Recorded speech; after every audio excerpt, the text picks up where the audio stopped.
au temps de la Jahiliya, le temps pré-islamique, et ils l'ont halalisé comme ils l'ont fait pour la Ruqya. Vidéo de la Ruqya disponible sur mon TikTok et YouTube. Commençons avec le hadith, puis nous allons regarder ensemble verset après verset. Sunan Abu Daoud, livre de la prière, hadith numéro 1134, classé Sahih. Anas ibn Malik a rapporté: lorsque le messager de Dieu arriva à Médine, les gens avaient 2 jours durant lesquels ils s'amusaient et jouaient, et il leur demanda: qu'est-ce que c'est que ces 2 jours? Ils répondirent: nous avions l'habitude de jouer pendant ces 2 jours à l'époque pré-islamique Jahiliya. Le prophète dit alors: Dieu vous a donné à la place 2 jours meilleurs, le jour de l'Aïd el-Adha et le jour de l'Aïd el-Fitr.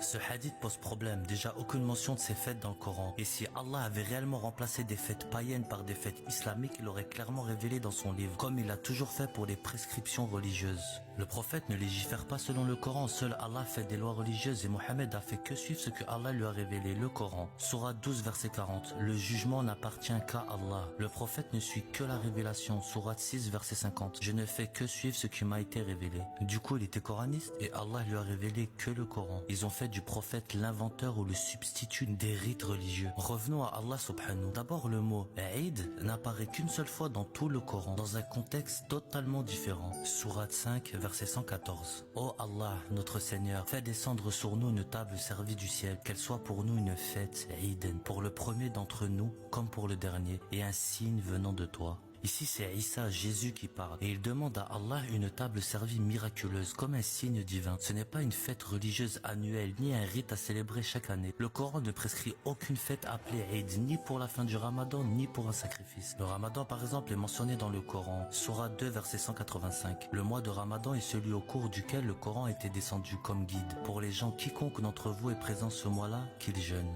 Mais dans tout ce verset, il n'est jamais question d'une fête après le Ramadan, aucune mention d'un jour spécial à célébrer, d'une prière de l'Aïd ou d'une aumône obligatoire Zakat al-Fitr. Tout cela vient des hadiths, pas du Coran. J'ai fait une vidéo sur le Ramadan montrant que même le Ramadan est faux, avec preuves coraniques sur mon TikTok et YouTube, où j'explique que le calendrier que vous suivez est lunaire et Allah nous demande de suivre la lune et le soleil.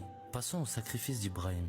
Le sacrifice d'Ibrahim ne fonde pas une fête. Beaucoup croient que l'Aïd el-Adha est coranique, car le Coran parle d'Abraham prêt à sacrifier son fils. Pour ceux qui ne connaissent pas l'histoire d'Ibrahim, Ibrahim a fait un rêve et a cru que Allah lui demandait de sacrifier son fils pour tester sa foi. Il a accepté, et son fils aussi, en pensant que c'était une épreuve. Mais au moment de le faire, Allah a remplacé le fils par un autre sacrifice. Sourate 37 verset 107. Et nous le rachetâmes par un sacrifice immense.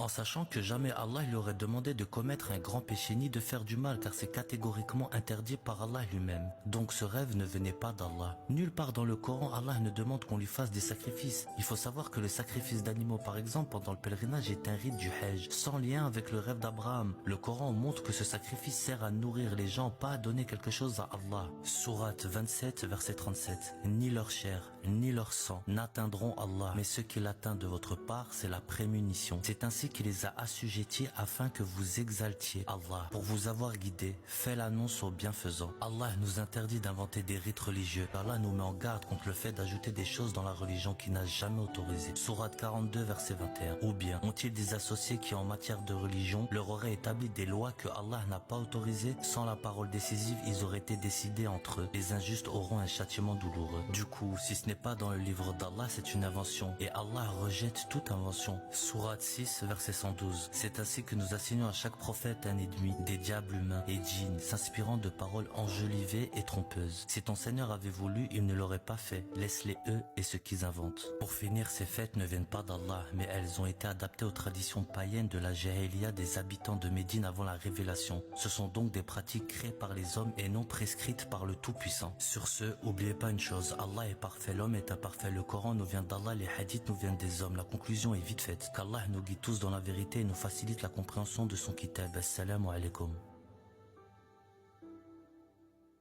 Salam à tous.